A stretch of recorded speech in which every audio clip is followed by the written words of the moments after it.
What is going on, people of the internet? Welcome back to another episode of the Waveform podcast. We're your hosts. I'm Marquez. I'm Andrew. And I'm David. This week, we've got a bit of a variety pack, a grab bag, if you will, but it's some fun stuff. So first, we got to talk about a new cheap EV that looks like a pretty promising competitor.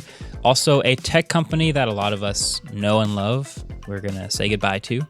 Also, we're going to talk a little about social media and how things are happening with Reddit and Twitch, and these two companies just can't stop making the right choice over and over again. So we're going to talk about how great they've been lately. Controversial. Yeah, and then we've got a bunch of other stuff. But first of all, let's talk about this Volvo EX30. Kind of just popped up out of nowhere. I wasn't really expecting it. Yeah, Miles just posted it in in our one of our Slack channels. Yeah. And I was like, I didn't think of it, and then I was like, wait a minute, does that say 35K? Yeah. I was like, oh, word? Volvo? Cool. Because Volvo, for those of you who don't know, owns the Polestar brand. So whenever we see a new Polestar that's sort of part of Volvo Group, this is a common thing with car companies. So I didn't expect, because Volvos are typically pretty high-end, I didn't expect a new electric Volvo to be inexpensive. But the headline reads, $35,000 Volvo EX30 is a high-tech, sophisticated EV for urban drivers. It's not out yet, but if you see the pictures and the sort of spec as it's revealed, for those who don't know, the EX30 is like a small crossover from Volvo. Yeah. It's not as big as the XC40 or the XC50 or the bigger versions that they have. It's pretty small. I looked up what I think are the dimensions, and it's like just a bit smaller than like a Subaru Crosstrek, if you know what that is, which is pretty much just a hatchback Impreza lifted. So we need a bunch of car brand equivalents, because all the Subaru people are nodding like, yes, of course, I get it. But I'm like, the Crosstrek is probably like one of the most popular crossovers like in the US. Really? It is stupidly popular. okay, really I'll throw in Kia EV6, and I'll throw in Genesis GV60 I think as about like that. similar sized things. I can't confirm because I don't know the exact measurements of that, but I looked Model up the Crosstrek Y. measurements. I think it's smaller than Small a Model Y. Model Y. It's small. It is a small Yeah. SUV. But it's still higher off the ground, than a car. They're saying 275 miles of range on the single motor variant, about $35,000 starting price. That's crazy. 0 to 60 in 3.5 seconds. That's the dual motor. So they're going to also make a dual motor version of this that's a little more peppy and a little less range. Barely, though. 265 miles versus 275. Like, that's not close. a bad trade-off. I couldn't figure out what the price on that was, because when you go to their site and click reserve, rather than picking one, it just shows two drop-downs. And for whatever reason, it wasn't letting me choose one. I can only assume the dual motor is going to be a little more expensive. Yeah. What would we guess? Like 40? It might be there. I just missed it. It's making me pick a dealership. And Yeah, I then picked the all this dealership, other and then I stuff. went to that, and then it like... Let's go Englewood. Then Okay. I was just clicking on two different ones. And So single motor extended range, I see $35,000 MSRP. so I don't know exactly what the price of the all-wheel drive version is. The weird thing is that there's two drop downs that just show The their details. specs, but you drops it can't down. pick the one you want, and it just continues to say $35,000. Yeah. Which is, common. You typically get EV manufacturers touting their starting price, and then you option your way up to something else. But it's cool to see something starting at $30-something thousand. And this says the rear-wheel drive version is 0 to 60 in 5.1. Yeah. cool. So still great for still great for a $35,000 car. I won't say great for an electric car, but like it's going to be way peppier than any $35,000 car. Yeah, it's a good baseline. Gas-powered. Yeah. I also really like Volvos in general. Like I really like Polestars, and I mean Volvos obviously have like a very similar design aesthetic. These look fantastic. Yeah. I've loved the Volvo SUVs that are coming out, and this looks just like that, just smaller, like the really cool kind of like sideways T headlights that like come into the front of the car. They have the completely flat grille with just the Volvo logo and like a diagonal pattern. Yep. It's a good looking car. Do we know if it uses Android Auto or If I was CarPlay? guessing, because I can't see in the spec, I would guess yes. It looks like it has Automotive. Android Auto or Android Automotive Yeah. in the photos, but when I search Android, nothing comes up. When we had the XC40 Recharge, which is another electric Volvo SUV, they were very happy to point out all the Android automotive stuff, and that seems to be the thing that they're going with Volvo's stuff. Yeah, so. Polestar also uses And Android Polestar. Automotive, even though they're also adopting CarPlay, I think. Yeah. Yeah. Not bad. Apparently, they're also releasing a cross-country version of this in 2024, which says it's geared towards outdoor adventures with more ground clearance, skid plates on the front and rear and the side, and back panels on the bumper. The small hood-mounted Swedish flag is the cherry on top. Oh. And it looks like it just has like... Hood-mounted Swedish flag? It's cool. It looks like it has way bigger wheels. I think people who just curb their wheels all the time should get this one instead. This is just drive it like normal. So this is kind of interesting. Like Subaru's also like doing Subaru, this now. Yeah, they're making the wilderness version of the Outback and the Forester, which does all this, gives you worse gas mileage because like your bigger wheels, you have like a heavier skid plate. I was gonna say, I think I'd rather have this than a Subaru. Did you take it out on? It depends on like how far you're going, I guess, because it's still 270 miles of range versus a full gas tank. Well, it's the Solterra range.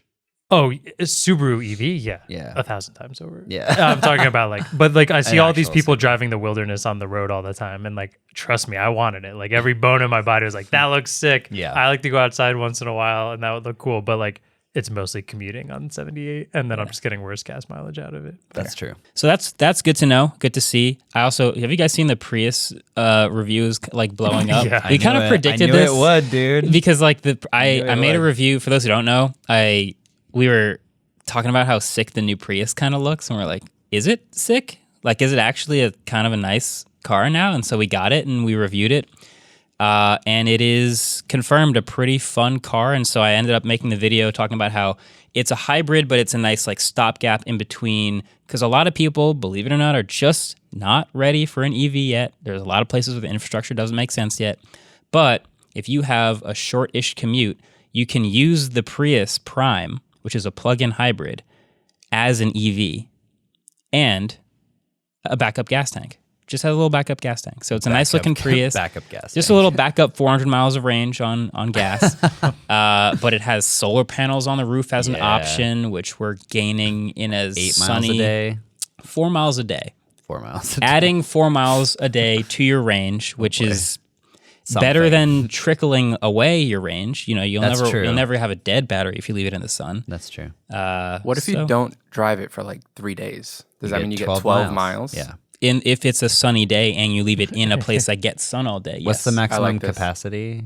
About 40 to 45 miles of electrical. That's not bad, because I only live like 11 miles away from here. So you could conceivably use it as a fully electric car. Yeah. 11 miles of driving, like actual driving. Yeah. You could actually leave it out in the sun. Although if I only get 4 miles a day, then it's like... But if you, let's say you start with 44, you don't drive it on the weekend. So you start with 44 miles of range, you drive to work, you end up, let's say, with 30. You drive back, you end up with 10. I'm being conservative. Mm-hmm. Then it was in the sun all day, so maybe you actually end up with 15. Yeah. And then you have to plug it in. So you will have to plug it in, but you can use it as a full EV and never use the gas. If I had anywhere to plug it in, I would do that, but I can't. Yeah. Yeah. And then, go on a road trip one day, you just use it as a gas car. Yeah.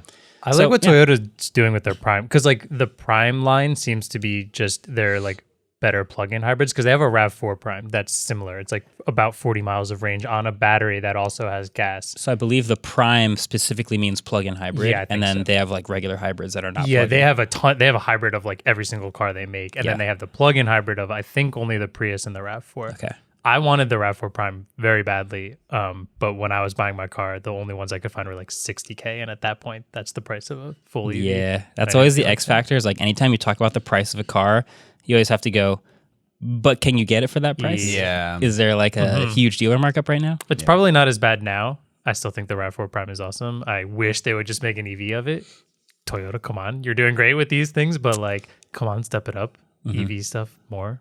All right. One quick little news article here that kind of isn't even really news, but Blue, the company everyone knows and loves from like the Blue Yeti, the Blue Snowball. Legendary if you have ever created content, you probably owned one of these. If you created content like 6 to 7 years ago, it was like the cheapest, best microphones that you could get. This is a fun fact. A long time ago, I used to be really into like series and like playlists of videos, and I started a series called like YouTube Gear, where I was going to review specifically gear that I thought was great for YouTube. And I probably only did like 2 or 3 of these before I stopped. But I'm pretty sure the first one I ever made was reviewing the Blue Yeti or Snowball. I think it was a Snowball, because I use that mic a lot. It was a circular one. Okay, this is a Snowball, Yeah, and that thing was like $99, and it was just a great plug-and-play USB mic that you could recommend to anyone. Gaming, streaming, screen recording, anything you need a mic for that can be on camera right in front of you, that was iconic. If you've like tried to start streaming, you probably owned a Snowball or a Yeti. Yeah. And so Blue, the company, is going away, but that's just because Logitech bought them a while ago, and Logitech wants to integrate it into their Logitech G brand, which is like their gaming specific brand. Wow, the Blue Snowball's only costs $40 now. now. That's crazy. Still a great deal. Yep. That's awesome. That's wild. They'll probably be even cheaper because now they're not going to say Blue, they're going to say Logitech on it instead. Oh, but the ones that still say Blue will be like collector's items now. That's a fair And if you point. get a renewed one, it's only $20. That's wild. Best mic. Great audio. Price. Plug and play. Simple. So it'll probably all be exactly the same, just with Logitech branding on it anymore. But it still feels like a sad day when the Blue Yeti is, I know some people hate them, but it's iconic. Yeah. Shout out to the Blackout Edition. They made an all matte black Blue Yeti. That's kind of weird that Logitech isn't just keeping the brand, because I feel like it's got like a big cult following.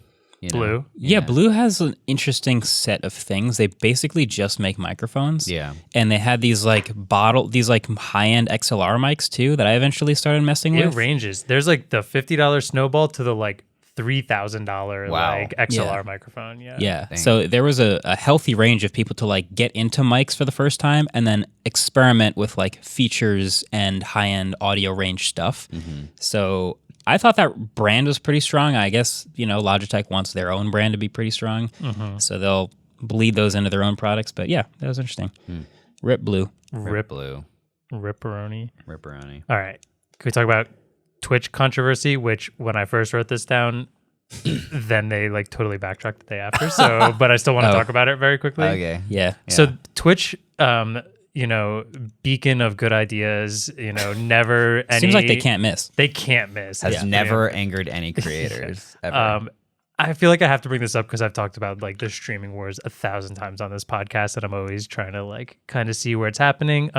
So Twitch basically made a statement a couple weeks ago about how for creators on the platform, in order to kind of like embed sponsored logos into their stream, they had to be smaller than 3% of the entire screen real estate. 3%. And when people started doing mock-ups of this, we're talking like really small. Very, very, yeah, very I can't even small. picture 3%, but Exactly. it sounds small. It was like a totally ridiculous, out of nowhere change that they wanted to make. And streamers' livelihoods are pretty much baked into these sponsored streams. I mean, like all creators kind of have sponsored integrations that is a large portion of their revenue. And this is coming after, not too long ago, them taking the revenue split of subscriptions and like dicing it real hard. Yeah. So they come out with this, and then I was going to talk a little bit about how ridiculous this was because universally there was backlash about it. Within 24 hours, they released a statement that said, "Yesterday, we released new branded content guidelines that impacted your ability to work with sponsors to increase your income from streaming. These guidelines are bad for you and bad for Twitch, and we are removing them immediately." Nice. That sounds like we also fired the person who wrote that.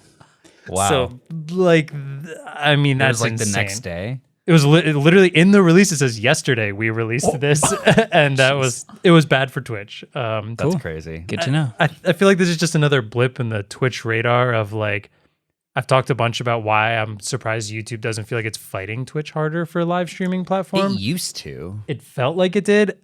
This just is more and more because a lot of partners threatened to leave Twitch over this immediately, like very big streamers. Oh. And YouTube is the obvious next choice. I mean, yeah, that's why YouTube doesn't have to fight Twitch. Exactly. I'm now 100% in this whole like mindset of YouTube doesn't care anymore because they know Twitch is going to destroy itself in 5 years. Yeah, like YouTube makes a lot of money and YouTube is so stable that Twitch is sort of like flailing as the second place obvious streaming thing where like they're being attacked from both sides. If you're Twitch, you have this small upstart streaming services threatening to eat your lunch, and then you have the looming like, how do we become bigger than YouTube in streaming over the top? Yeah, I would argue Twitch is the number one streaming platform, and then is YouTube that by is what metric? by people who, when you want to watch a Concurrent live streamer, viewers. you're going to Twitch. It's just because like it's focused around it. It's the discoverability is better on could it definitely- for finding. I think everyone would argue Twitch is the number one streaming platform on the internet. I would say there's probably more concurrent streams going on Twitch than there are. I think 100%. I think inside those streams, there's more concurrent viewers per stream. I would say so too. So I think that's probably true. I mean, especially in the way of when you think of streaming creators, definitely. I always think of Twitch. But also, like, whenever there's a new tech event, whenever there's a new Apple stream, whenever there's a new SpaceX launch, whenever there's a new car launch, it's always YouTube.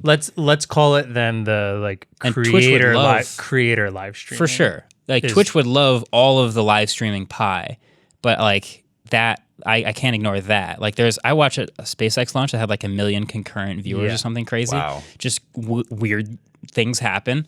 But also, like you want to be able to offer creators as much as possible, but you also need to make money to exist. And those are like almost opposing when you're Twitch and you're trying to grow. It's not like Amazon owes them or anything. Yeah, they do have Amazon money. So That's like, but they're screwing that Amazon money up because they already cut so much of the revenue split between them so hard.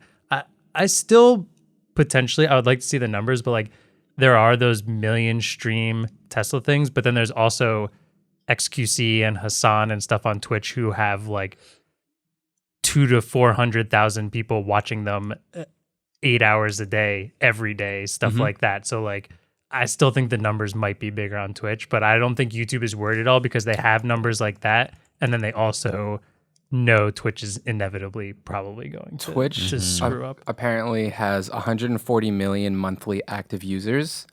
YouTube, they don't split it out into which ones of those are live streaming. Yeah. That's the issue. Because YouTube, it says 2.1 billion. And I'm like, but what percentage of that is live streaming? Very different. So it's hard to... Yeah, like by the numbers, Instagram might have just as many live streaming as YouTube and Twitch, but I have no idea. It'll be hard to find. Very hard to tell. Yeah, that's the problem. Yeah, I think YouTube's going to take over the creator space, the individual creator live streaming space eventually from Twitch. There's places like Stake coming up, but they're just a total mess, and I don't think anything will happen with that. There's some other weird ones, but like if Microsoft can't figure it out with Microsoft money and Amazon's screwing it up with Amazon money, you don't even remember. It was called, I forgot the name. Microsoft made one, and didn't they get Ninja to go to it? And Shroud. And it had a moment. And then oh my god, I forgot about this. They paid Ninja like you remember, right? Yeah, I remember. Okay. They paid Ninja like $1 bazillion. It was called Mixer. That was what it was. I think with just an R. Shroud and Ninja each made close to 30 million, I think. And then it just shut down within their contract. So they literally got to get paid and break their contract and go back. And then they got like Twitch. Crazy reunion. This is like the Live Golf PGA Tour thing. This is like you took your money. And then you just came right back, and it was totally fine. Sorry, that's a reference. You guys don't even worry about it. I'm sure some will understand. I sort of kept up with that over the weekend. Yeah. Oh, the Live stuff. The Live stuff. That's for the Waveform Golf podcast. The Waveform. Here's a quick summary. The PGA Tour has been the biggest golf league in the world Pro up Golf until Association. PGA, exactly, Professional Golfers Association. And then very quickly, a bunch of Saudi investment firms with a lot of money decided they wanted to sort of improve their image by sponsoring a new golf tour. So they paid a lot of money to a bunch of high-end golfers to leave the PGA Tour to start up this new tour. They successfully did it. They ran it for a little bit.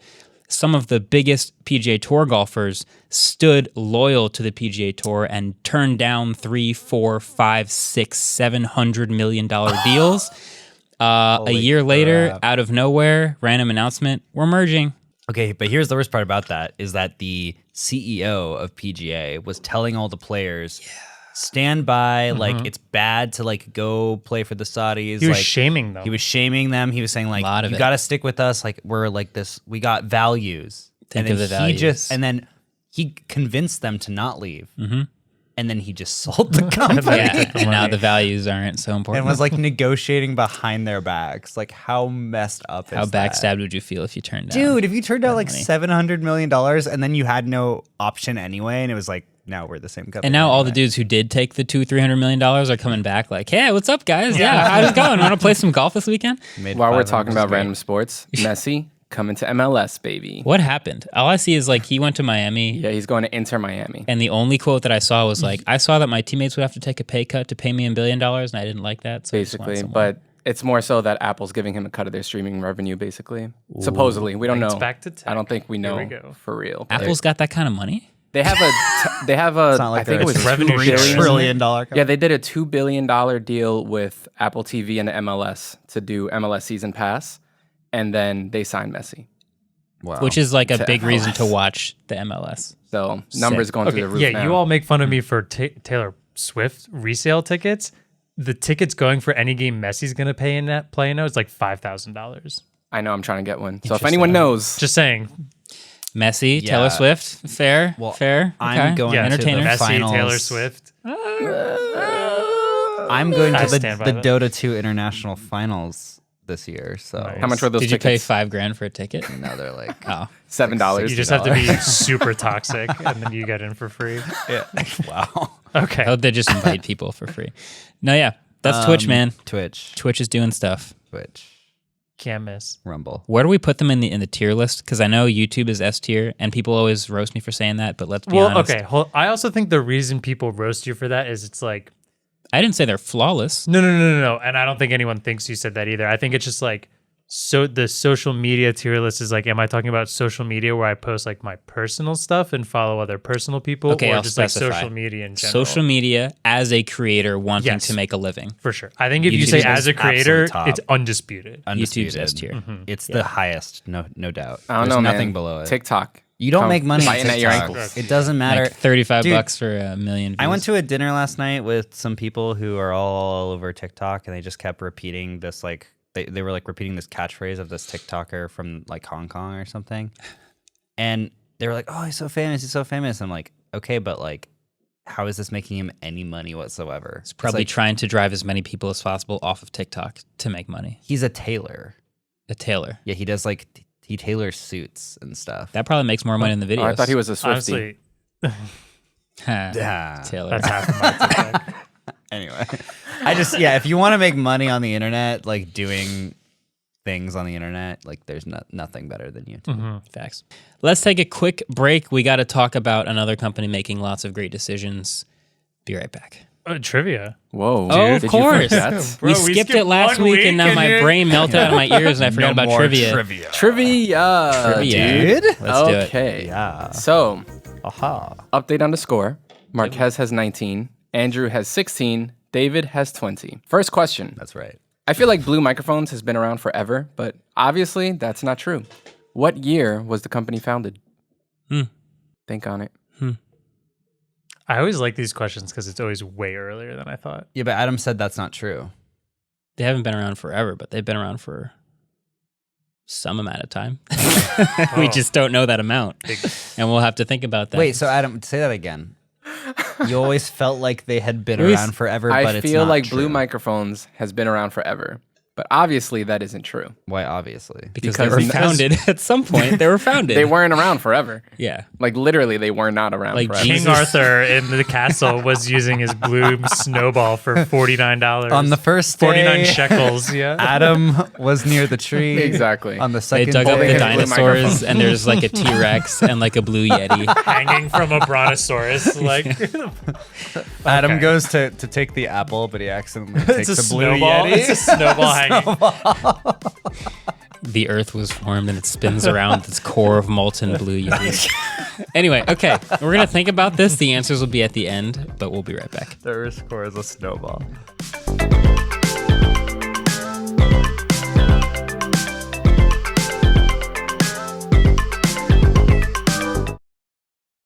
All right, welcome back. I meant to ask you guys, because I've seen sort of murmurings about it a little bit. I assume there's like a little bit of stuff going on. What's going on with Reddit right now? Anything I should know about? A couple. That's how I feel. That's how I felt for like 4 days at this point. Yeah, sorry if we scared you in your car right now. Anger. Yeah, there is. Anger. I almost wonder, there's a long timeline of things going on here. Yeah. Do you think the best way so yesterday when I sat down to write the outline of this, I was like, I'm just gonna write an outline, like a TLDR of it, and then we can follow it. It was 3 pages. It's 3 pages long. So okay. Wow. We have a lot to talk about. Yeah. Is the easiest way for me to just start doing it and like interject at any point possible with a question or a comment or anything? I have my understanding of what I believe Reddit is, and I think that that's a good foundation. Start it. What do you believe Reddit is? I think Reddit is one of the most popular sites on the internet. It's a bunch of user-generated content and links. Basically, people are posting links and writing content, and then they are in individual communities called subreddits, where people in those communities upvote and downvote, bring stuff to the top, talk about it. It's a common place to find news, to find stories, to find products, to find information. Our videos get posted to Reddit all the time, and I believe that's actually some of the most valuable, useful feedback that I've gotten sometimes is you get to see comments from people who have never seen the videos before. So Reddit is a site where you find stuff like that. I see it as a forum of forums. So we used to have individualized forums all over the internet. Like you'd go to this website called Geek Hack that I used to use for mechanical keyboard stuff back in like 2011. Whoa. But then eventually the r/mechanical keyboard subreddit just way overtook it because it's a centralized place where you can find all of the forums that you would want to participate in. And then aggregate them into your homepage then. So like imagine if all the different forums you used to be a part of. Also, if you don't know what a forum is, you missed the golden age of the internet. It was a weird place. All the Zoomers probably did. But so then like you can be subscribed to 10 different forums and now they're aggregated on your front page and you can be like, oh, yeah, maybe I should check the thing about mechanical keyboards today because this post looks super interesting. And I also like almost think of Reddit as kind of, you said information. We talk all the time about Googling things with just Reddit at the end. It almost feels like the way better conversational version of like Yahoo Answers or Quora. Because you're getting actual people who are answering, and a lot of the times there'll be like an Ask Reddit question. They're like, people who have done this or people who are actual doctors in this very specific field. And someone will be like, yes, I'm a doctor in this very specific field. And here's a bunch of really specific information. And you can reply to those so people can then like talk about that information even further. So it's not just like, here's an answer, this is the best answer. Here's an answer, and here's why everyone also is conversation based. I love it for whenever there's a new Dota 2 patch because people just go off. It's just fun. It's talk about what they found. There's a lot of specific communities I'm in. I'm in the Ultimate Frisbee subreddit. I'm in the like certain car brands will have subreddits where like a new software update for Tesla comes out, and then everyone who uses it will post what they found and figure stuff out in the Tesla Motors subreddit. I did an AMA in just the AMA subreddit. People just ask people with interesting experiences anything, and then there's a whole threaded conversation with that person. So there's a lot going on. It's great. Now I have a question for all of you, except Adam. When you use Reddit on your phone, how do you use it? Yes. What app do you use? So typically I use Relay for Reddit, which is a third-party app. Beautiful UI, great UI, and sorting and everything just works really well. Android only. Relay for Reddit. What do you use on your iPhone?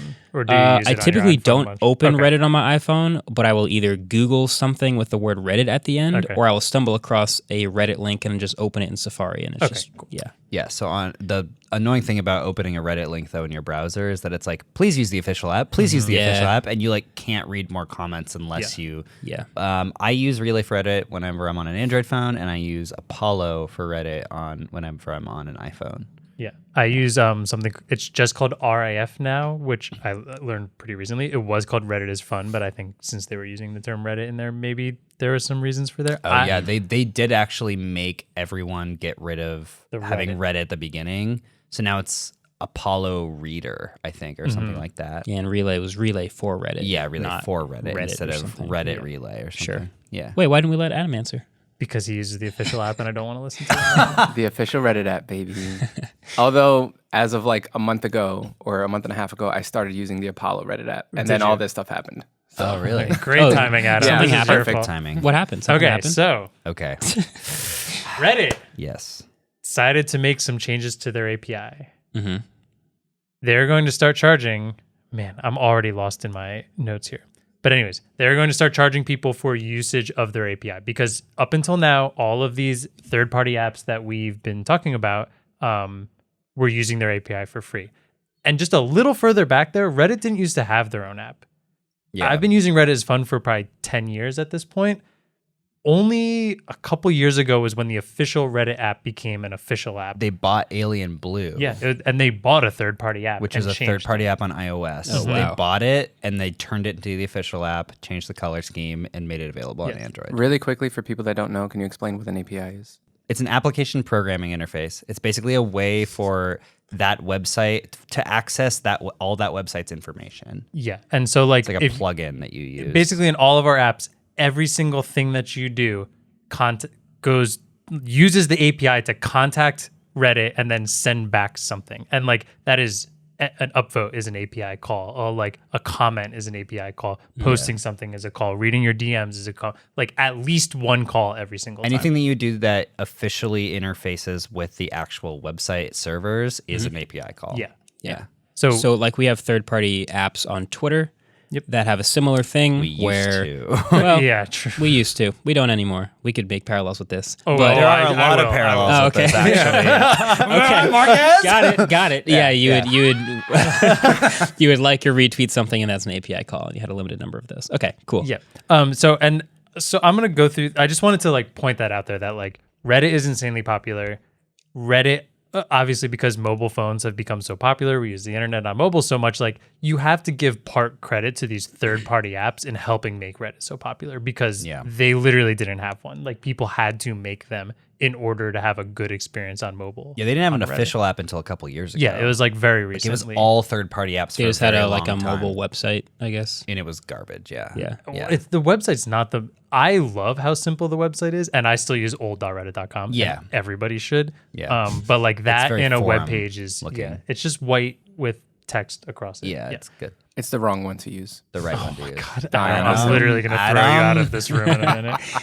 Okay, so Reddit is going to start charging for API usage. They're going to be charging 24 cents per 1,000 API calls. And like we said before, an API call is like literally every single time you interface. Upvoting, downvoting, like Absolutely most basic everything. thing. Yeah. So if you make a Reddit app and you have a single user that makes 1,000 Reddit calls, then you will owe Reddit 24 cents. Correct. So if you have a lot of users making a lot of API calls, you will owe Reddit a lot of money. Yes. Okay. Correct. Yeah. And it's really hard to judge the multitude of what 24 cents per 1,000 API calls is because that seems pretty cheap, but like you have to start getting into the side of these third-party app developers. So a lot of the information we're going to talk about today is from Christian Selig. He's the guy, I think I'm pronouncing that right. I think it's Selig. Selig, yeah, I think you are right. He's the guy who runs Apollo. We actually, funnily enough, met him at WWDC very briefly. Really randomly. After the whole keynote mentioned Apollo like 100 times, and all of us were like, ooh, this is a rough week to be mentioning that because all of it just got announced before. Yeah. And he's come out with some incredible information, a really long run through of kind of this whole story of how Reddit's been communicating with them and charging. Because I want to go over it. It feels like there's a lot of things that Reddit is doing poorly right now that's led to this really big backlash. And let's kind of try and go over all of it. Okay. All right. So let's go over the story. This might get a little messy because there's stuff kind of all over the place. Also, not Messi, the soccer player, which I know is thinking this is just going to it's going to be a little all over the place. But I want to start this out with in January. So a lot of these third-party app developers, they're close with Reddit. Like they talk to them all the time. They said usually Reddit is pretty good at least mentioning if a change to the API is coming that might break something in their app. In that sense, they're good at communicating. A lot of other senses with new features they want and stuff, they're pretty poor at communicating is the general overview of what these developers have said. It's tough. Not a lot of companies have third-party apps that they work well with. So that's... Yeah. And that's another reason why like most of these companies, and Christian very specifically, said that like they totally understand getting charged for this. In fact, he said he thought it was weird that for so long they never got charged. Yeah. Like it's still their website. Yeah. They're creating a better experience for it. Yeah. They do think they should be charged. And he was talking with Reddit in January, I believe towards the end of January, and they said, we have no plans to change the API, at least not in 2023, maybe years to come after that, but if we do, it'll be for improvements. So that's in January. In April is when they make the first call to people that they are going to start charging for APIs. And that's when Christian and a lot of other developers say, like, we get it. Totally understand, like, we do think we should be charging for it. We are making money off of this. Like, we're using your website. It's kind of the what's the remora fish for the shark of Apple? We That's talked about that. Yep. Totally reasonable. And Mark has just perked up. He's like, Perked oh up. He's yeah, like, I understand it. Yeah. I understand I'm actually it. mad at how good you are at analogies sometimes.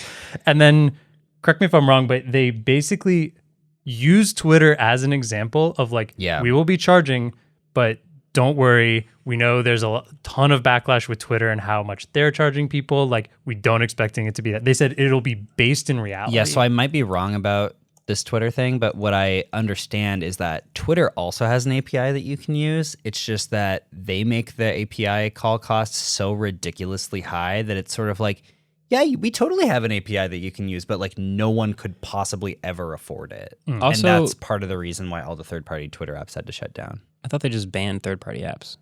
I think that they might have officially banned it eventually, but I do you remember the token thing that you used to have to deal with? Yeah, you would have a limited amount of tokens that you could, basically limited the number of users that you could have.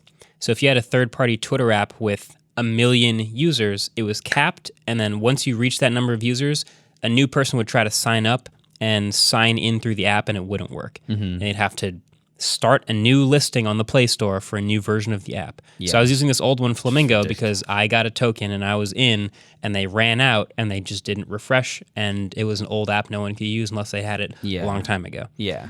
But now they're just banned. You still can use the Twitter API. Yes, I don't know if for a third-party app. Probably not for a third-party app. But, okay. But you can use it for research or use it to like scrape data to do a project or whatever, but you can't make a new Twitter app. Yeah. And they're also charging $12,000 to $42,000 a month for that information. Sure.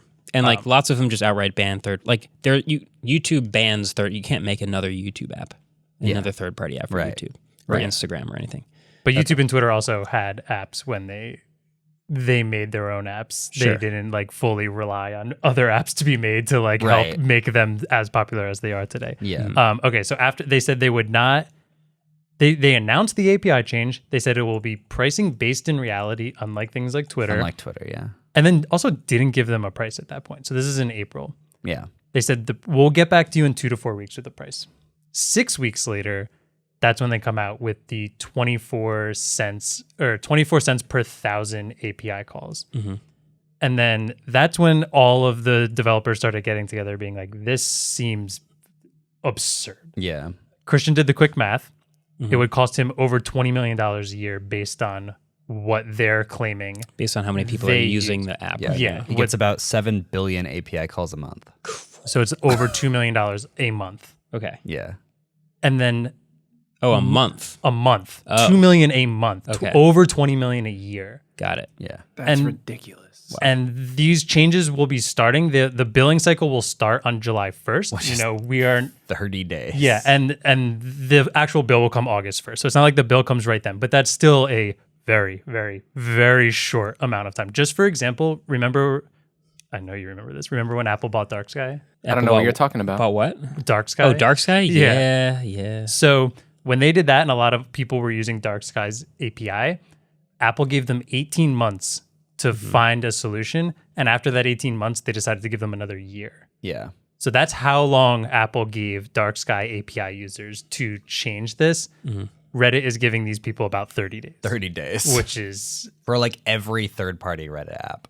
Yes. And then do you want to explain why that's such a pain? Like, there's a reason why for some people I'll say the obvious answer and you can say why it's a problem, I guess. So like the obvious answer is, we'll calculate how much each user would use, charge based on how much those users would be, right? So like if you think one user is probably costing you $1 to $3 a month, you have to also put in like Apple Play Store, like App Store, Play Store taxes on that. Just charge them per month for how much it would be for that. Boom. Our app now costs $6 a month just to use it at all. That sounds easy. The biggest issue that Christian said he was facing was that a lot of people on Apollo has different pricing structures. There's a free structure, which most people use, but there are a lot of pro users. And the pro users, you can either pay per year or you can pay monthly. I believe so, yeah. But there are a lot of users that just pay per year because he gave them like a discount if you paid per year, and it was like $12 a year or something, right? It's like 12 or 20 a year. Right. I think, yeah. So he was like, if I didn't have these yearly users, I could just put a thing in the app that says, I'm so sorry, if you're going to keep using Apollo, you have to start doing a subscription. Beyond the fact that, an average user cost him $2.50 a month, there are power users that cost $7.50 a month, right? And so he would have to work out his pricing structure so that it kind of includes those power users as well as the lower end users. And but the biggest problem here is that all of those yearly subscribers that paid $12, maybe last month they just subscribed for an entire year, right? Yeah. So kind of best case scenario is that you're going to have a number of users whose yearly subscription expires next month, the month after that, the month after that, the month after that. But that means that just for July or just for August, his bill would be about $50,000 because the amount of people that subscribed for a year 11 months ago, you would have to pay for all of those people, and that's about $50,000 with that many people. Yeah, not quite the bill, but basically the money he would have to eat because he owes those people a whole year. He owes those people their years of subscriptions they paid for already. Right. So there's a feature in these app stores or wherever you're using where you can either charge people every single month or you can charge them a lump sum for an entire year and maybe incentivize give them a little discount. But maybe they would have quit after 6 months, so you got more money out of them. This happens a lot more, I feel like, on the iPhone because people realize iPhone users have more money and spend more money on apps and stuff. So a lot of iPhone users will be given the opportunity to pay for a year of a subscription at a slight discount. Yeah. Now they have so many people who have paid for an entire year and suddenly are going to cost way more money. Yeah, because so they're they going to have to still find use that. API calls, and he's just going to have to eat the cost of all the API calls. So he said the first month is going to cost him about 50 grand. The second month would cost him maybe 45 grand. The third month would cost him maybe 40 grand. Eventually, that would run out, but that's still hundreds of thousands of dollars. Yeah, and altogether. It's stuff he believes that he owes to the people because they already paid for it. You deserve that service. It is totally fair for them to think they deserve the service, right? Even though things changed very quickly. And that's another reason why this telling you nothing's going to happen 4 months later, going completely against what they said.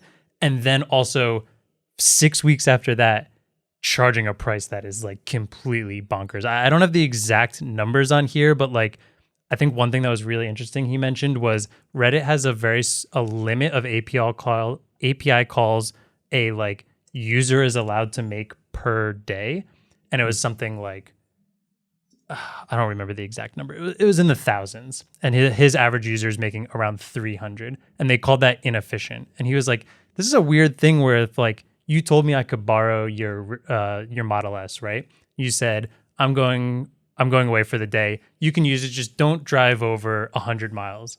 And I get back and I drove 3 miles. And you're like, oh, that's weird. David borrowed it last week and he only drove 1 mile. It's why am I comparing myself to David driving? Yeah, I drove more than David. When you said don't drive on over 100. Yeah, you set a limit for me. I'm nowhere near that limit, but then you're going to compare me to these other apps or drivers. So Christian was like, if I had more time, a couple more months, I could maybe reduce the amount of API calls that are called by preloading pages or things. But I just don't have enough time, and also that's not going to make a huge difference. Well, and you also have the time then for the people who had already paid their year-long subscription to get closer and closer to the end of that. I mean, if you think about the Dark Sky API, if they had given them a year to make this transition, he can end giving the year-long subscriptions now, start charging the reasonable prices that will actually pay for this, and then not just eat hundreds of thousands of dollars. I mean, and you'd still honor the people who you gave the year-long thing to. Yeah. Okay, so in this process, when they were communicating, and this first came out, Steve Huffman, the CEO of Reddit, if you were on Reddit and have ever seen someone named Spez comment, he's the head, he's the CEO, but a lot of people just see him as kind of the head moderator on the website. He had a call with Christian who they were talking about the new charges. Christian mentioned how based on what they're going to be charges for API calls and his average calls, it would cost them about over $20 million. So he says he made a joke along the lines of, I'm going to if you're telling me that Apollo for Reddit is going to cost you over $20 million, why don't you just cut me a check for $10 million because Apollo's and make Apollo quiet because it's very noisy compared to what you're saying. Steve Huffman, I think this is partially due to some connection issues because he made him repeat it a few times, but took that as a threat, made Christian kind of restate what he said, and then immediately realizes it wasn't a threat, that it was a misunderstanding. In the phone call says, I'm so sorry. I misunderstood you. I thought you were threatening us. We've had some bad calls with some other people, but like I thought you were trying to threaten them. They both like laugh it off because it just seems like a misunderstanding. Then directly after that, there's an internal meeting with Reddit, and Steve Huffman tells people in the internal meeting, Apollo is threatening us and trying to coerce us, and kind of is like using him as the scapegoat to make third-party app developers like the bad guy. And then this gets to Christian. Luckily, he had recorded the whole call, leaks the call because he's at this point, you have this huge company and people inside this company now using you as a scapegoat for something you didn't say, very obviously, and releases the call and proves that he was not doing that. Yeah, basically he said like the reason that you want to start charging us is because you have an opportunity cost to the amount of users that you could be using on your official app, right?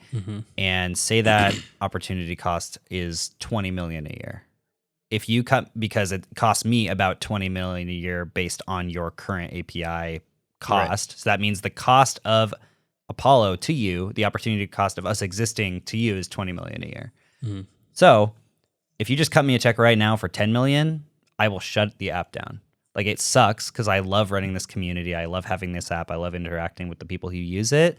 But he said, you know, you can quiet us down, or you can make us go away quietly because or he didn't say you can make us go away quietly. That's what Steve Huffman thought he said. Yeah, he said you could quiet us down, but by that he meant we have a very noisy app in terms of API calls being noisy because there's a lot of API calls. Because of 7 billion API calls in a month. So he misinterpreted him, but he was like, "Are you threatening us?" And on the call, Christian's like, "No. I'm saying a noisy API call," and he immediately goes, "Oh, I'm so sorry. I completely misinterpreted you.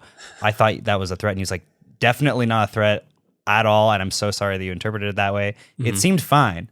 And then if you listen to the call, and then you listen to that call, he leaked the call, and then immediately Spez just goes and tells everybody he's threatening us, like telling us that he's not going to let us go quietly. I think Christian got like a post on Mastodon, like, can you confirm the you threatening Reddit, like based on these internal meeting notes on that, like we were all told? And he's like, no, that is not at all what happened. So he releases that.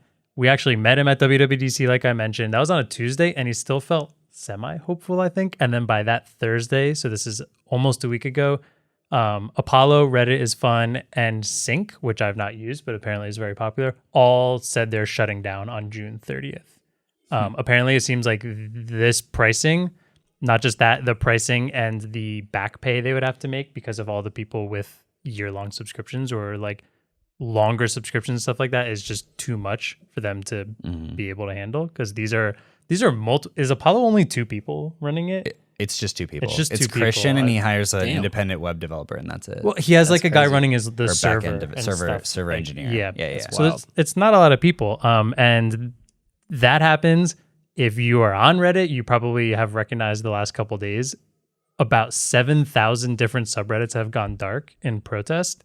I just click Reddit all the time on my phone. My Reddit is fun app. I had to take it off because I was going to it so much, but I did notice on like Monday, I clicked on it and I was scrolling. I was like, man, all of these posts are from the same subreddit. This is like really, really weird. And it's because every single subreddit I'm a part of, except for one, is participating in the blackout. Yeah. So it's only Do you want to explain the blackout though? Yeah, pretty much. We didn't talk about that. Subreddits are, the way they're blacking out is by going private. We did this with MKBHD subreddit. It was initially supposed to be for 2 days. A lot of them are stretching it. We also didn't say that, like, basically everyone on Reddit is very angry about this. Yeah, there's insane backlash. Christian made like a whole really long post about it that we read. And then Spez also did an AMA, which people assumed were going to be to talk about the API changes. And he basically didn't address anything. That's just dumb. That's just dumb. He only replied to 14 people, and like none of the answers were about any of this. And so all of the mods on all of the subreddits have basically band together to do a blackout. Yeah. So, and in that blackout, you set it to private. We did this with the MKBHD one, and then basically users can't look at those subreddits. So like anyone who's even in it can't see it anymore? Nope. Okay. And if you're a moderator, you can see it, but that means nothing. I actually believe even our videos, we all know our videos, right? They're just straight up shutting down. Indefinitely. Until this maybe changes. Well, yeah, that's... If it does, but it should probably won't. So a lot of them they were doing it for 2 days. In that AMA, that I feel like the initial threat of the blackout is what kind of sparked the API changes AMA, even though, maybe they should have done that to be a little more transparent a little earlier. So the AMA gets posted, Spez comes in, answers for about 40 minutes worth of questions, to the point where it was very obvious that they were almost all of the answers were copy and pasted, because he posted one comment that had it was like a : and then the response to it. So it was very obviously copied from a document outside of it. That's the dumbest part of all of this. Okay. Yeah. Okay. I feel like I'm filled in, or I guess I have most of the history leading up to where we're at. So the blackout, you guys are probably listening to this on Friday, possibly later. The blackout was originally supposed to be Monday to Wednesday, but that 2-day period was before the AMA happened and before this had gotten like a lot of media coverage and a lot of noise. Now, after the AMA and after this has just gotten bigger and bigger and bigger, there are a lot of subreddits that are advocating to just shut down indefinitely until something changes. And part of that is because, first of all, he had a couple also just bad responses in his AMA. He very quickly mentioned something about Christian and kind of double downs on Christian threatening him again, and about leaking a private phone call, which the reason he leaked it is to defend himself. Yeah. And then he makes another really snarky comment about third-party app developers. Somebody asked, how do you address the concerns of people who feel Reddit has become increasingly profit-driven and less focused on community engagement? Reddit is also supposed to IPO later this year. So I think that's a very obvious reason why a lot of this is happening. His response is, we'll continue to be profit-driven until profit arrives. Unlike some third-party apps, we are not profitable. So kind of just like a shot at third-party apps making money. Okay, yeah. I think that's this weird, we are not profitable, but are also this evaluated multi-million-dollar giant website. I just don't like that we're not profitable. Obviously, you are making plenty of money at this place. So that happens, but then during the blackout, an internal memo leaks of Steve Huffman writing to Reddit saying pretty much along the lines of don't worry, we'll make it through this. This is just a small blip on our radar. It will all pass. Which is if you're getting protested, the last thing you should do is poke the beehive and be you mean nothing to me.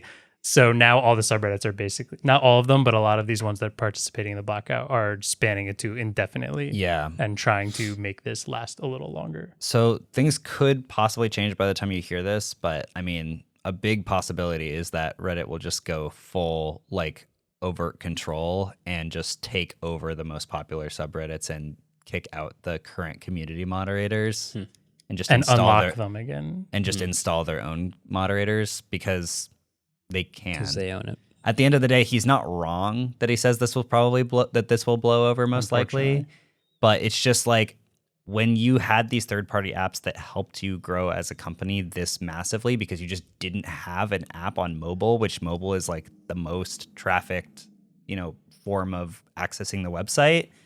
And then you just not even having a conversation with the third-party apps or figuring out a way to make it work for everybody or even offering to buy them out. Just 30 days notice, pay us a ton of money that is unsustainable or else. Yeah. It's just kind of a terrible way to act to your community, especially because Reddit, a lot of people don't know this, but Reddit is moderated by people just random people who don't get paid. The mechanical keyboard subreddit is just moderated by people who are really into mechanical keyboards. Our videos is volunteer moderators. Which is insane. The biggest subreddits on the website are volunteer moderators. So even if they do unlock these with their own moderators, they don't have the power to be able to actually moderate these subreddits unless they find new volunteers. But you've upset a lot of the community at this point, and it's going to be harder for sure.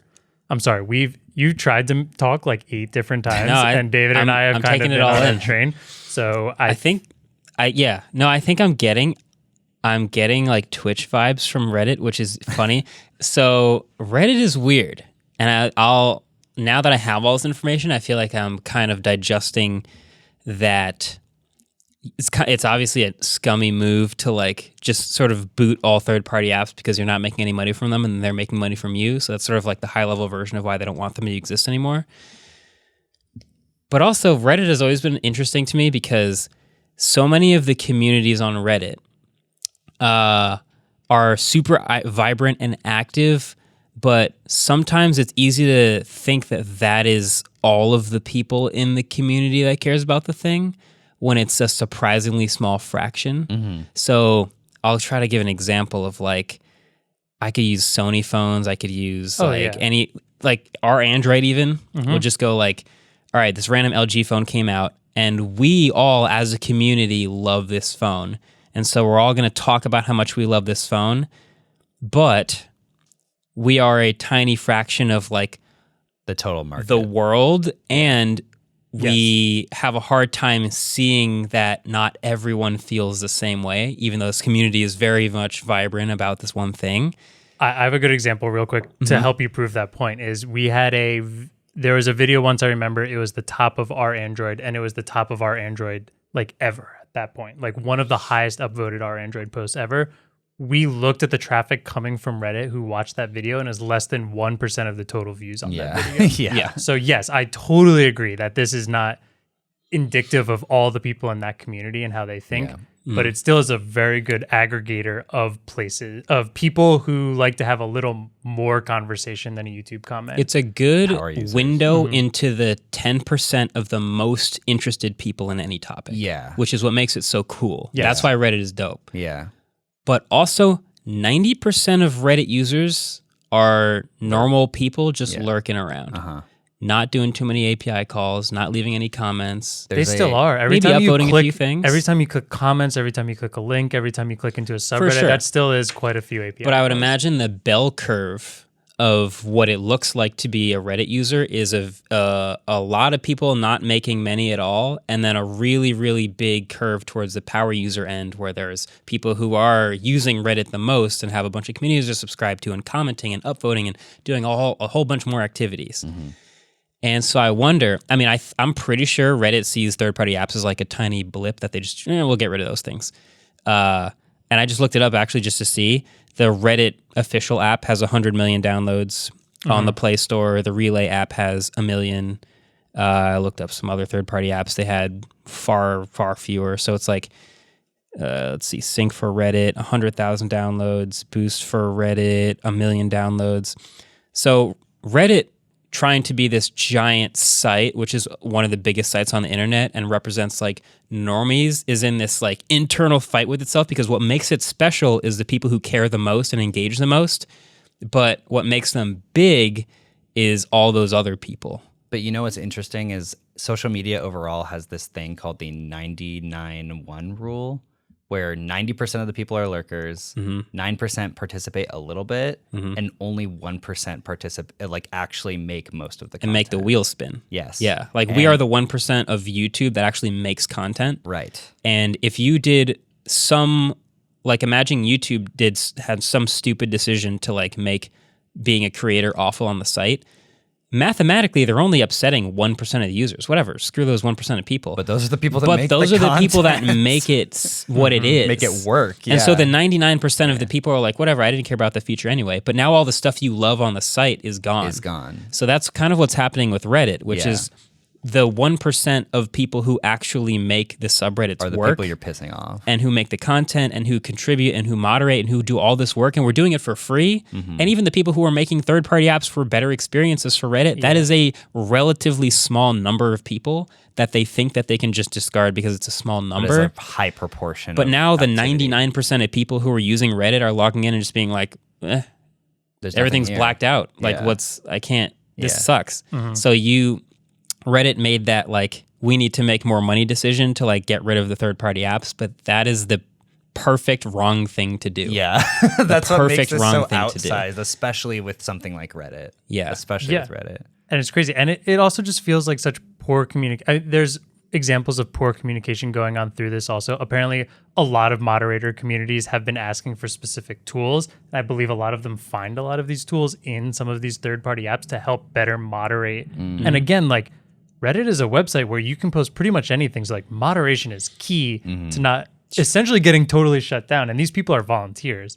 So like, again, you're exactly what you said. Again, dumb Marquez freaking figuring out the best way to explain a thing that David and I have spent a last week talking about, and he hears about it for 30 minutes and explains it better than we do. But just like, yeah, you're making the people who make the entire site run mad and not want to use it anymore. And that's going to make your giant user base have an awful, awful experience. Yeah. So if Reddit thinks the blackout will pass, I don't know if that's as accurate as they think. Yeah. And even if it does pass, like it probably will pass because people want to use Reddit. That's the whole point. We want to use Reddit, but like, damn, that's like the perfect run. Do you know what internet power users have in common? What? They all hold grudges really well. really well. That's true. You should see some of our Android comments. Anytime I said something wrong about a Sony phone, those guys jumped in on that. Something that's kind of like acute to this is like everyone got mad about Twitter when Elon was messing with Twitter, but no one has really fully moved over to any of the other apps. Like they moved a lot of the power Twitter users over to Blue Sky, but they didn't stop posting on Twitter. Yeah. They're now posting on Blue Sky, but most of them are still posting on Twitter too. Twitter is definitely more like it's run in its own stuff pretty easily, and like you kind of anyone can kind of pop off on Twitter, and like they made it paid for. It's kind of weird. Like I don't like it as much, but I still use it. Twitter is also so simple. There were never really any advanced tools you could build for Twitter. It's not like there were some crazy tools where like, oh, I don't have Flamingo anymore. I can't like post the way I used to. Like it's still mostly the same. And now it's at the whim of like, we can screw this up a whole lot, and people still have to use the first-party app. But yeah, Reddit is different in that there are like huge amounts of tools and UI and sorting and things that you could do in a third-party app that, I mean, I don't even use the first-party Reddit app, but based on all the blackouts, seems like it's probably not good. If the first-party Reddit app was really, really good, do you think all this blackout would have still happened? And all this protest against the third-party apps would have still happened? I think so. Ultimately, I think the biggest issues here aren't just like one thing. It's just about like how these third-party Reddit apps who have dedicated fans were like treated and what they were given to try and comply. It just feels like a total breakdown of communication. Essentially, remember, they essentially lied. I can only assume lied by telling them nothing is going to change in January. Oh, we're going to charge, but not that much. And then the way they went about it was terrible. Awful. And then giving you such a short amount of time to make those changes. Yeah. It sounds like if they gave an actual price based in reality and then turned it over to like giving you a year to comply or 6 months to comply with this, I bet Sync, Reddit is Fun, and Apollo would have figured out how to do things. Yeah. And we've mentioned here before, like I would be, I don't pay for Reddit is Fun, but I'd be willing to pay $1 or $2 for a third party app, because that's just what they have to do in order to survive. Yeah. I think the experience is better on that than the default app. I hate the default app. So I'd be willing to do that. But you put back people into a corner where they're not going to be able to survive to that point, and now they have to die, which is awful. If they gave them a year, then Christian could have let people's yearly thing expire, and he could just tell people now, like, by the way, I can't offer a yearly subscription anymore. And this is going to have to go paid, but, you know, I kind of understand that, and let's move on through that. But it seems like Reddit just, if they are actually trying to IPO this year, this is probably why they rushed it out the door. Well, or you think about, are they trying to make their app the most popular app? Are these actual Which bad, it already bad is by business far. partners? It is by far already. Do they want even more people on there? So then when they show the Probably. numbers for IPO, Investments. IPO, That's kind of what it feels like. I was about to say, like, what it feels like. does it feel like Elon secretly is also now running Reddit, where it's like, we need to just cut all expenses as fast as possible? And that's kind of what happens when you're like, oh, we need to IPO, we need to make our numbers and our books look nice. Yeah, the Twitter worth is totally skyrocketing, and that seems like a great way to do it. That was also like, we have a lot of bills to pay, so is anything costing us money? Yes, stop doing that. And is anything making us money? Let's maximize that. Where Reddit is like, oh, third-party apps? Yeah, we could just get rid of those, and then everyone will have to use our app and see more ads. Okay, yeah, let's do that. Boom. Yeah. Not the greatest. It feels like there's a lot of ways they could have went about this that wouldn't piss off so many people, like you mentioned, are the most important people on the website. Yeah. Yeah. Because if they're so worried about not making the ad revenue because they can serve ads within their app, charging for the API is basically a way to make up for that ad revenue. You know, they could just do that. They could also, Christian did mention that Reddit just doesn't offer an API call to bake their ads into a third-party Reddit app. That's just something they've never done. So none of them have ever gotten the opportunity to even possibly make Reddit some money. Like, yeah, offer that, and then the third-party apps will let us pay money to not see those ads. Yeah. It'll be great. It seems crazy, but I do want to say, like, there's so much behind this. I'm actually pretty proud of how calm we stayed during that. But I'm going to link, we will link in the show notes, Christian's post on the Apollo subreddit. That subreddit is still open because almost everything about that is actual information based on everything that's happening. Christian also did an amazing interview with Quinn from Snazzy Labs. Nice. That's on there. And he also did an interview with The Verge. A lot of this information we're getting for him because he's been the most open during all of this, but it seems like all of the Reddit third-party app developers are pretty close with each other. So I think they're all sharing a very, very similar viewpoint on all of this. Not all third-party apps are shutting down. It seems like some. I think Relay actually is going to stay alive because they, I guess, have made it into a way with maybe not as many users or just no overtime payment like that, so where they can just charge money now and it'll make up for it. I think that the person that runs that said that that's something that they might do, but they haven't made a decision yet. Okay. Yeah. Hopefully something like that happens, but we'll post all that in the show notes. Anything else anyone else has to say? I just want to say Fuck Steve Hoffman. Fuck Steve Hoffman. Fuck Steve Hoffman. But also, Apollo's a great app, but Christian makes an app called Pixel Pals, which is adorable, and I highly recommend. We've everyone talked check it about out. this on it actually. So he makes the app. Remember when Dynamic Island came out, and you could get the app where these like little animals would play on the Dynamic Island? Oh, yeah. He makes that app also. That sounds it's so cute. pretty sick too. In Apollo, the Pixel Pals are baked in. Oh, are they? Yeah, you can just turn a setting on where they're hanging out on your Dynamic Island while you're using. I love that you pull up Apollo and it just says Reddit is killing third-party applications and itself. But look at the that's adorable our animals. picks. Yeah, that's the top post on our picks. Like that's wild. And it's pinned. But yeah, anyway, the Pixel Pals. Yeah, they're really cute. They hang out on your Dynamic Island. I don't have a Dynamic Island, but they still hang out on my lock screen. Yeah, it's really cute. So he makes a third-party app now called Pixel Pals that you can use, and you can buy different animals and stuff. He said he's making a decent amount of money from that, so he's not like terrified. I hope he's making a decent amount because he's gonna have to refund everyone now that he's shutting down the app. Everyone, because through the app store you can just request a refund since you didn't get the full year's worth of stuff. So he's going to get screwed. A lot of refunds. Yeah, that stinks. Anyway, trivia. Yeah. All right. Bam. Question number 2. Andrew, David, real proud of you for wrapping that up. Thank you. Alexis Ohanian is one of the co-founders of Reddit. Can you name the other 2 founders? And you get 1 point per founder. Nope. This is funny. I feel like I just read this. I read this on Wikipedia a couple days ago. You read it on Reddit? No, on Wikipedia. You read it on Reddit? No, on Wikipedia. Did you forget it? No, on Wikipedia. Be right back. I don't remember.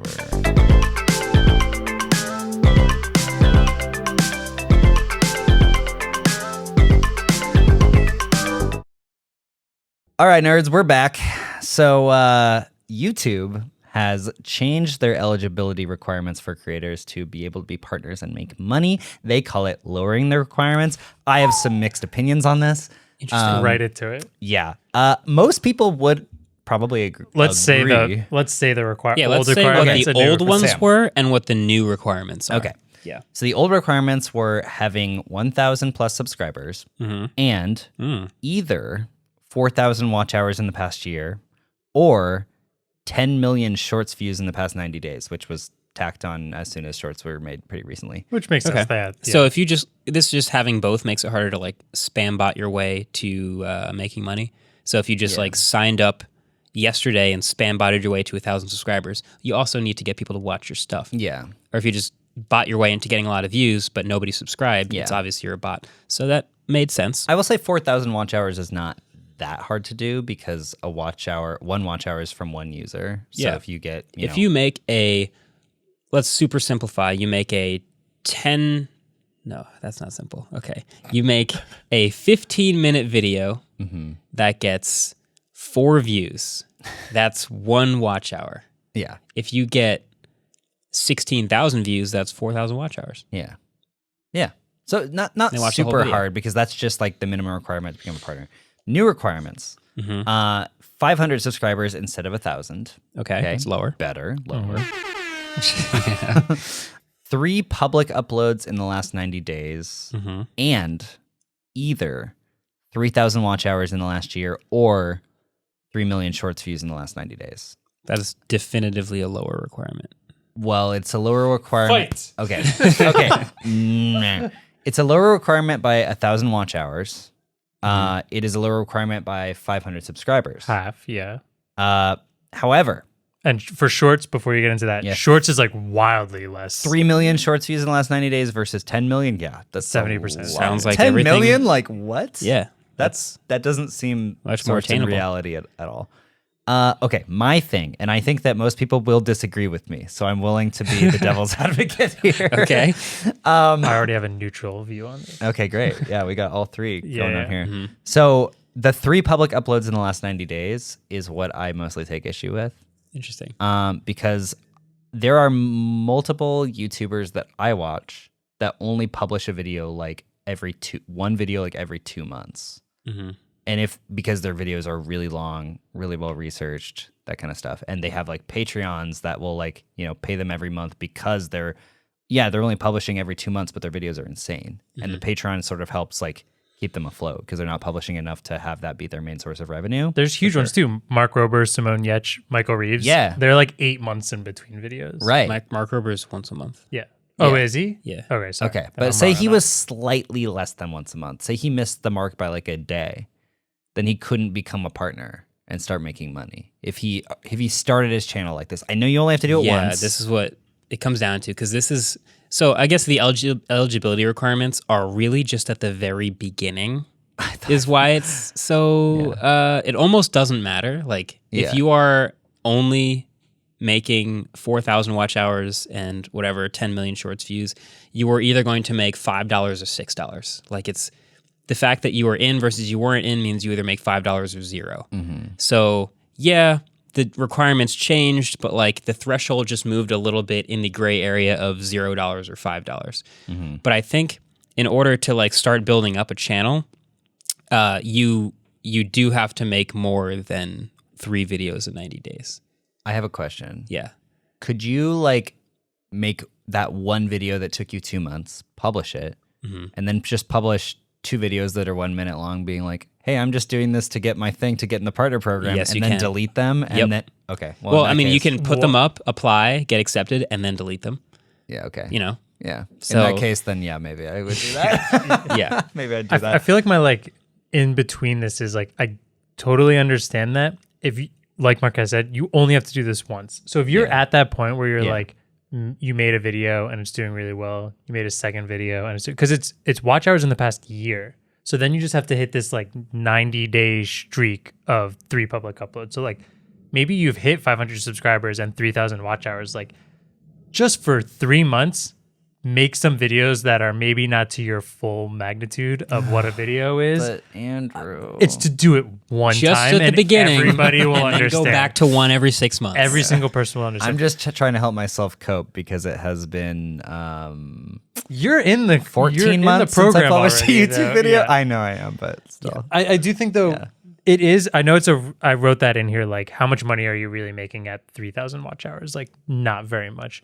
There is a time period of like when you get eligible, then they need to approve you and you get into the monetization. And is it like a day or does it take like a couple weeks to get that all set up? I couldn't tell you today. It's much shorter than when I did it, but yeah, it's definitely not. It was pretty quick instant. for me. Okay, I do think there's like that potential of like if you're starting to see some momentum on your channel and then maybe you are posting quite a bit and now with half the subscribers and 1,000 less watch hours, maybe you hit that monetization, get it all signed up. Like you have that potential where that next video does pop off or like your videos are starting to pop off because of the momentum and now you're just a little sooner getting into that monetization and it's adding up a little quicker. And ultimately, it's still probably going to be a pretty minuscule amount of money, but like If it was is at nice some- to get there. Yeah, if it was at some like life-changing number where because you don't get like kicked out the second you stop uploading, like you're still in. So at the very beginning, like I just looked it up, 3 million views on a short for our channel, which is pretty good shorts, $179. So you might miss out on $179 if you didn't get in. Yeah. And you just make another video, and then you're in. Yeah. So, for shorts. I also have a... Wait, do public uploads count as shorts? Shorts count, yeah. Oh my God. You make 3 shorts. You make 3 shorts or 3 videos or whatever. Yeah. Make one video that gets it and then make 2 shorts. Regular public uploads? Yeah, I think so. It does just say 3 public uploads and it's counting shorts. Yeah. I didn't realize that. I didn't realize that either. Huh. YouTube actually My opinion has changed. No, they can, but I also want to say it makes sense for them to half the amount of subscribers you need because over the last couple of years, YouTube has deprioritized subscribers so much because their algorithm has gotten so good that videos can just blow the heck up from people that have like 1,000 subs and they can get multiple millions of views. And it's just because the algorithm is so good at serving good content now. Yeah. Subscribers are really now just like a nice bonus. Like if you just strictly algorithmically speaking, the advantage to having subscribers is those people ideally watch your video quickly at the beginning and then sort of like heat soak the information about the video to the algorithm so that it knows how it will perform when they start recommending it. So at the beginning, when you first upload, YouTube's not recommending it. And they're sort of like waiting for it to populate a little bit so they go, oh, I think it'll respond well with this group, and then start recommending it to that group. If you have a lot of subscribers, YouTube knows very quickly who it will work well with and can start recommending it very quickly. Yeah. That's the benefit. I got served a video yesterday from some girl who made a video called like How to Live a Happy Life, and it's like a 4-minute video of her just kind of like talking in front of a camera being like, I got rid of social media and now I'm feeling better and blah, blah, blah. And she had 17 subscribers and the video had 2.3 million views. Jesus. And that's actually like, impressive. And it was her only video too. I would be very pissed if that was me. I couldn't have hit this a little later. 2.3 million subscribers and to only get 17 subscribers is actually...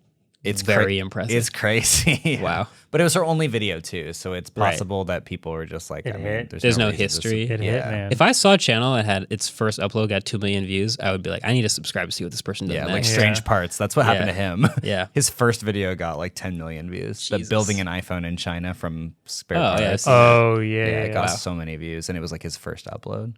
Incredible. Yeah. I think this ultimately just looks good for YouTube also because there's so many people who want to make YouTube videos, and like maybe 1,000 subscribers seems a little unable. So it's funny that we're debating this and like we look over the fence and Twitch is like burning down everything over there. Like YouTube's just chilling. Reddit is literally on fire, and we're like, well, YouTube changed stuff a little bit. Yeah. YouTube made it easier for people to make money. Yeah. How dare they? I definitely think that YouTube wants to start enticing people to like keep making YouTube videos. Like they are pushing shorts a lot, but there's like a barrier right now to like being able to actually make money on YouTube. And I think they're trying to get people to be like, no, it's not that hard. And now that there's all these cameras out that like, there's that new Sony camera that it has a, what is it called? It's not depth of field mode. It's blurry background mode, which is a button you press that literally just lowers the aperture. Nice. Jesus. It's called blurry background mode. That's like when we talked a long time ago about how cell phones and portrait mode are making people not understand that it's a depth of field. That it's just they just call DSLRs or mirrorless cameras have portrait mode. So this now literally this Sony camera, it's for people that they just want to democratize making content so much that there's so many people consuming content and there's not enough people making content. So they're just you can make a video about anything, just like use blurry background mode on this Sony camera. Or serve it to people, just use the tools. We make them. After looking through all the footage from our WWDC blog, which also subscribe to the studio. It's been just straight heat lately. And we have a great video we're going to record right after this. I'm excited for. But Ellis should make a channel because I just watched... I think I'm going to have to make a like director's cut version of that vlog eventually because the amount of Ellis clips in there that are just... pure gold we did not have time for. It's obscene. The man is a content machine. He is a machine. Goods in there, He needs like a 24-hour live stream, just a strap to his back at all times. But not on Twitch. But not on Twitch. Or Reddit. Sick. All right, well, that's pretty much our time. We could talk forever about how normal people see blurry backgrounds as pro, but I will cut myself off from that rant right now and just not even get into it. But that's it for this week. There will, of course, be a lot more updates on pretty much all the stuff we've talked about, including whatever happens with Reddit, whatever happens with Volvo's $35,000 EV. And so we'll keep you guys posted on that. But the show notes are filled with the stuff that's most useful right now, so check that out. Either way, until the next one, thanks for watching. Thanks for listening. Catch you later. Peace. Trivia. Oh, yeah. You guys thought I was... No, I actually thought you were screwing with us. I thought you remembered. The way you guys both leaned in a little bit, I was like, that's too much engagement for a normal outro. I still want those pens. I actually also forgot about the trivia, if it makes you feel better. I never forget about the trivia. It's because Ellis isn't here and we don't have his crazy questions that burn in your brain. Yeah, okay. So I was just trying to get out because I know I don't know any of the answers. Trivia. Okay. Question number 1. I don't know. Mine still says Wavecast on the back. Oh, yeah. That's funny throwback. Just leave it. Yours says Vergeform. Yeah, it's fine. What year was Blue Microphones founded? Lord. Is this highest without going over? Closest without going over? Closest without going over. Closest without going over. I'm just going to guess 1900 and assume you guys went over. Closest without going over. Without going over? Without going over. I don't like Price is Right rules. Me neither. I like Price is Right. We should use Don't Delta. like the rules. I like Delta rules. I do too. That requires too much math. It does. No, I'm too lazy. It's just the difference. That's a lot. Price Flip is him and read. What do you got? Oh, wow. Yeah. I'm not over. I said 1969. I wrote 2009. I wrote 1992. Whoa. It was 95, but David's the closest. They came out in 95? 1995. David's just the closest period. Yeah. Yeah. By Delta a long or shot. yeah, it doesn't matter how. By all mathematical accounts. Do you have like their first product? I do not. Baby bottle. The snowball. I'm assuming it was a microphone. We're using this 25-year-old because it was created when the Earth was created. Honestly, I should have put 0 BC. Second question. Besides Alexis Ohanian, can you name the other 2 Reddit founders? 1 point per founder. And I will accept just first name as well. Oh, gosh, I read this on Wikipedia. Yeah. Right. Picking names that feel foundery. John. Mohammed. John. Just the most common names on the planet. Yeah, just pick the most common name. Jesus. David. David for sure. David's number 6, I believe. Is it really? I think it's the 6th most common male name on the planet. Wow. All right, flip him and read. What do you got? Do you know number 1? Chris and Evan. Do you want to read is yours? That 2 names? Marquez, what do you got? I said Chris and Evan. Wait, you can put 2 names? There's 2 There's other 2 of them. founders. He said No, listen point to the- for each one. Oh. I only know one of them, so I wrote 1 as and 2 as Steve Huffman. Okay. Do I get double points for that? No. Yeah. Okay. But correct. Wait, was Steve Huffman right? Yes. Oh, I also that's the put other Steve founder. Huffman. Okay, cool. So you both get 1 point. The other founder was Aaron Swartz. Yeah, I wouldn't have got that. Yeah. They went to Y Combinator and pitched a different idea together first before they made interesting. Reddit, I believe. I was looking this up Yeah. during all of this research, but I Happens with did not every remember Aaron. Every startup. Yeah. That happens Evergreen. That happened with Twitch too. Trivia question. How many gills does a shark have 16. 24. Wait, like gills counts as both sides of their neck? on each side? On each side? 7. 8. 16. Those really interesting answers. Thanks for watching. Wait, what is the Thanks for listening. It depends on the type of shark. Oh my god. 6, 7, and 8 are all correct. Really? Okay. Yeah. Sharks can have up to 7 external gill openings, but most species have 5. Oh, Only 5. up to Sorry, 7. 5, 6, and 7 There are it is. correct. Anyway, thanks for watching. Thanks for listening. Catch Wait, you what about guys trivia? in the next one. I'm in a time loop. I got to get out of here. Do the time loop again. Waveform was produced by Adam Alita and Ellis Rovin. We're partnered with the Vox Media Podcast Network, and our intro and outro music is from Vane Still.